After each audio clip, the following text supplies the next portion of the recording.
내일 국회는 이른바 슈퍼 수요일을 맞이합니다. 김희수 헌법재판소장 후보자와 김동연 경제부총리 후보자, 또 강경화 외교부 장관 후보자 등 3명에 대한 인사청문회가 한꺼번에 열리기 때문인데요. 파상 검증을 예고한 야당과 또 방어에 나선 여당 사이에 한판 힘겨루기가 예상됩니다.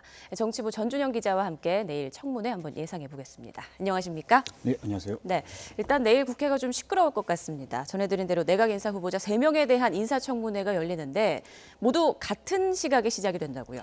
네, 그렇습니다. 내일 같은 경우는 일단 법사위, 그리고 기재위, 그리고 외통위 이렇게 3곳에서 한꺼번에 인사청문회가 진행이 되는데요. 모두 오전 10시에 시작합니다. 이 법사위 같은 경우가 김희수 헌법재판소장 후보자, 그리고 기재위는 김동연 경제부총리 후보자, 그리고 외통위가 강경화 외교부 장관 후보자 청문회 이렇게 3가지입니다.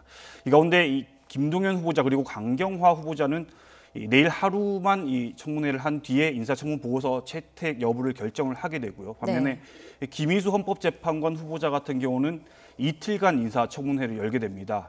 이후에도 이 인사청문 보고서 채택 여부가 결정된 뒤에 국회 본회의에서 표결을 통과해야지만 이 헌법재판소장으로 임명이 될 수가 있습니다. 지금 야당들은 새 후보 모두 부적격 사유들을 갖고 있다 이런 입장이어서 내일 말 그대로 정말 전방위적인 검증 공세가 이루어질 것으로 예상되고 있습니다. 네, 그럼 좀 한 명씩 살펴보기로 하죠. 먼저 김희수 헌법재판소장 후보자, 주로 예전 판결과 관련한 공세가 이어질 걸로 보이죠. 그렇습니다. 이 야당들이 김희수 후보자에 대해서 부적격하다 이렇게 얘기를 하고 있는데 사유들을 보면 좀 제각각입니다. 네. 이 자유한국당 같은 경우를 보면 이 김희수 후보자가 과거에 통합진보당 해산 이 결정을 내릴 때 반대 의견을 냈다 이런 전력을 문제 삼고 있습니다. 정우택 원내대표의 말을 좀 들어보면 이 김희수 후보자가 대한민국 헌법 정신 자체를 좀 다르게 보고 있는 분이 아닌가 이렇게 좀 사상적인 부분에 대해서 좀 우려를 표시하기도 했었는데요. 국민의당은 좀 입장이 다릅니다. 국민의당은 오히려 이 김 후보자가 5.18 민주화 운동 당시에 이 시민군을 태운 버스 운전사에게 사형 선고를 내린 적이 있다. 이 부분을 문제 삼고 있습니다. 이 김희수 후보자는 이런 이 문제 제기에 대해서 이런 의혹에 대해서 해명도 다 했습니다. 사실 이 통합진보당 같은 경우는 강령이 북한의 적화 통일 전략에 동조한다고 보기에는 좀 어렵다 이렇게 얘기를 했었고요. 특히 이 정당을 강제로 해산을 하면 사상의 다양성을 좀 훼손을 하고 또 소수자의 정치적인 자유를 위축시키고 사회적 통합과 안정을 저해할 수 있다. 민주주의를 좀 퇴보시키는 그런 계기가 될 수도 있다. 이런 우려가 있었다. 이렇게 얘기를 했었고요. 5.18 당시 버스 운전사에 대해서 사형 선고를 낸 데 대해서는 이 당시에 경찰 저지선을 뚫고 나가면서 경찰관 4명이 사망했고 또 4명이 중경상을 입었다. 그래서 법관으로서 좀 실정법을 거부하기는 힘들었다. 이렇게 해명을 하기도 했습니다. 자유한국당 같은 경우 계속 부적격 얘기를 하고 있는데 입장 한번 들어보시겠습니다. 대한민국의 헌법 정신을 수호해야 될 최후의 보루로서 헌재를 이끌 책임자로서의 적격성이 있는지 저는 애초부터 없는 분이 아닌가. 네, 앞서 말씀해 주신 대로 이 김희수 후보자 같은 경우에는 이 본회의 표결 절차까지 또 치러야 되지 않습니까? 그렇다면 이 판결 전력 외에 또 다른 부분에 대해서는 야당이 어떻게 지금 보고 있습니까? 자유한국당 같은 경우는 이 사상적인 측면뿐 아니라 도덕성에도 좀 문제가 있다. 그래서 부적격이다 이렇게 규정을 하고 있습니다. 좀 구체적으로 보면 김 후보자 아들 같은 경우가 연봉이 7천만 원 정도인데 오피스텔을 사려고 은행에서 5억 원을 대출을 받은 적이 있다. 그래서 이 많은 대출에 대한 이자를 어떻게 갚고 있느냐 이런 부분에 대해서도 좀 검증이 필요하다. 확인해야 된다. 이렇게 얘기를 하고 있고요. 또 아들이 과거에 음주운전으로 처벌을 받은 적이 있다. 이런 사례까지 들면서 검증 공세를 강화하고 있습니다. 이 반면에 국민의당하고 바른정당 같은 경우는 좀 다른 측면을 보고 있는데요.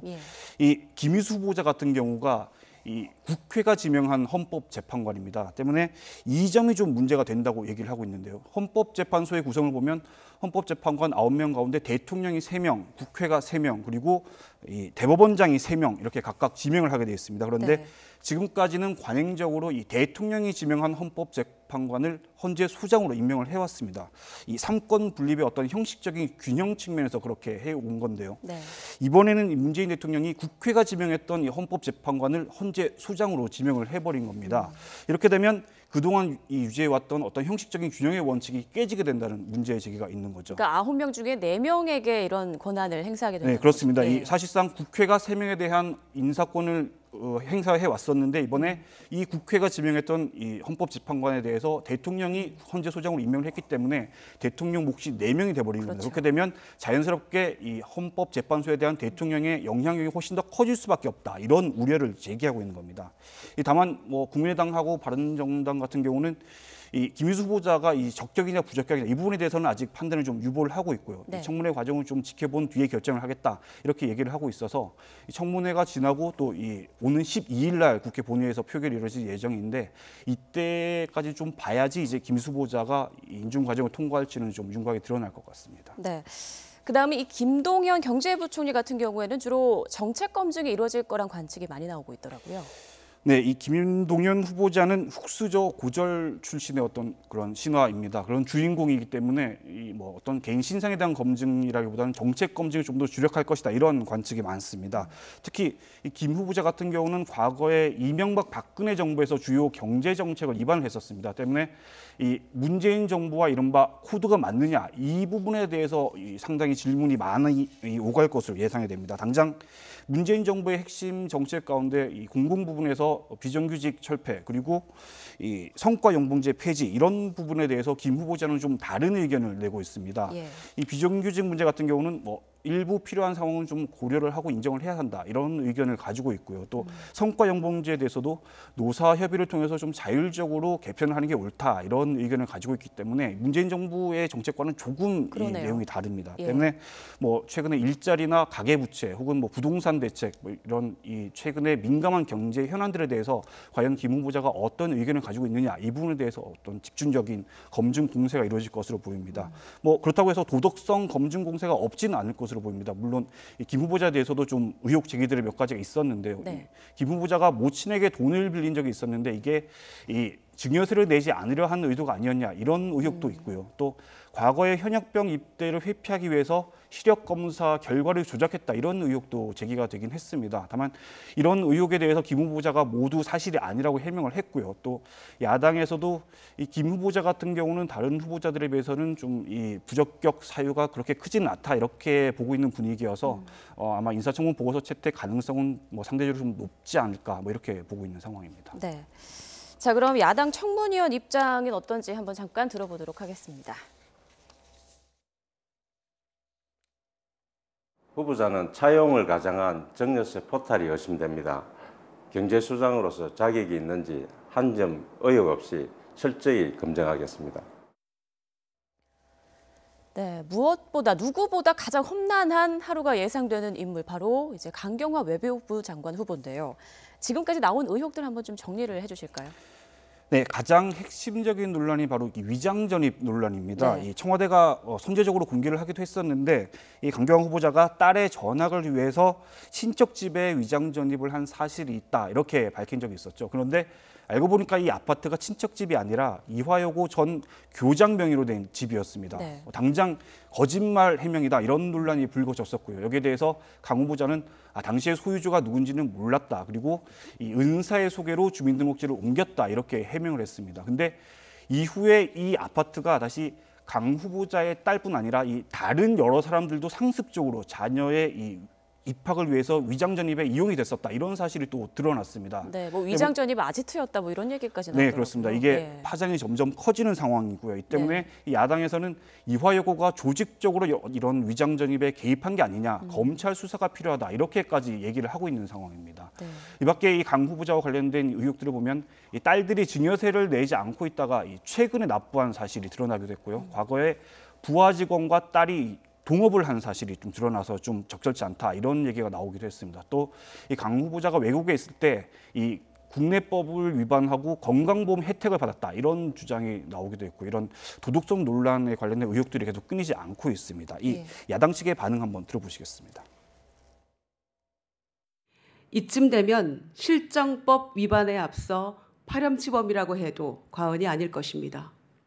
더 심각한 결격 사유들이 줄줄이 드러나고 있는 것은 그만큼 검증이 제대로 되지 않았다는 반증입니다. 바늘을 허리에 꿰어서는 바느질을 할 수가 없습니다.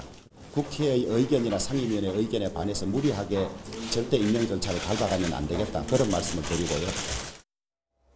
네, 이처럼 야당 쪽에서는 다소 거친 표현까지 써가면서 강경화 후보자는 자격이 없다, 자진 사퇴해라 이런 목소리를 내고 있던데요.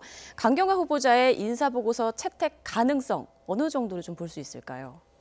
지금으로서는 쉽게 얘기하기 어렵고요. 장담하기도 쉽지 않습니다. 예. 말씀드렸듯이 자유한국당 같은 경우는 부적격이다, 자진 사퇴하라 이런 입장을 정했고요. 네. 또 국민의당과 바른정당 같은 경우도 강 후보자에 대해서는 도덕성 문제가 너무 커서 사실상 부적격 쪽으로 입장을 정리한 것으로 보입니다. 특히 내일 청문회가 시작이 되면 이 야당 의원들이 강 후보자와 관련해서 그동안 제기된 의혹들에 대해서 정말 이 파상 공세를 퍼부을 것으로 예상이 되는데요. 이런 공세에 대해서 강 후보자가 스스로 어떻게 해명을 하고 또 어디까지 납득시키냐가 결국 관건이 될 것으로 보입니다. 이와 네. 관련해서 민주당 쪽에서는 강 후보자가 그래도 나름대로 이런 의혹들에 대해서 해명할 만한 자료들을 가지고 있는 것으로 안다. 본인 스스로 대부분의 의혹들에 대해서 좀 해명을 할 거다 이렇게 얘기를 하고 있고요. 네. 이와 함께 야당 측에는 이 청문회를 앞두고 너무 근거가 명확하지 않은 의혹들을 나열하지 말고 좀 능력을 검증을 해달라 이렇게 얘기도 하고요. 또 이 새 정부가 인수위원회 없이 새로 시작을 하고 있다. 좀 이런 부분을 이해해달라 이렇게 협조를 거듭 당부하고 있는 상황입니다. 네. 또 내일 인사청문회 외에도 이 김상조 공정거래위원장 후보자에 대한 청문보고서 채택 논의가 내일 있을 예정이었는데 이게 좀 미뤄질 가능성이 있다고요?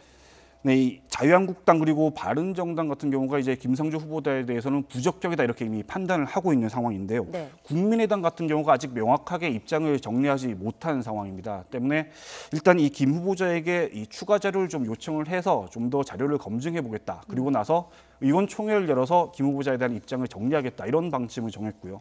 다른 야당들에 대해서도 이 오는 9일에 좀 전체 회의를 열어서 이 청문 보고서 채택 여부를 결정을 하자 이렇게 회의를 연기하자고 제안을 한 상황입니다. 예. 때문에 이 내일 같은 경우는 전체 회의는 열리지 않고 각 당의 간사들이 모여서 이 인사청문회 보고서 채택 시점을 연기할지 여부를 결정할 것으로 보이는데요. 다만 자유한국당 같은 경우는 지금 김상조 후보자에 대한 인사청문 보고서를 채택을 하면 국회 일정을 모두 보이콧하겠다 이렇게 강경한 입장을 고수하고 있습니다. 때문에 자유한국당이 어떤 태도를 보이냐에 따라서 좀 결과가 달라질 것으로 보이긴 합니다. 네. 다만 여기서 이 중요한 부분은 김 후보자에 대한 이 청문 보고서 채택 여부가 미뤄지면 내일 이제 다른 3명의 후보자에 대한 인사청문회가 진행이 되기 때문에 그 결과가 어떻게 나오느냐에 따라서 이 각 당이 김 후보자에 대한 판단을 조금 다르게 할 여지도 있지 않을까 이런 판단도 있는 상황입니다. 네, 일단 내일 인사청문회 결과 좀 많이 주목되는 것 같습니다.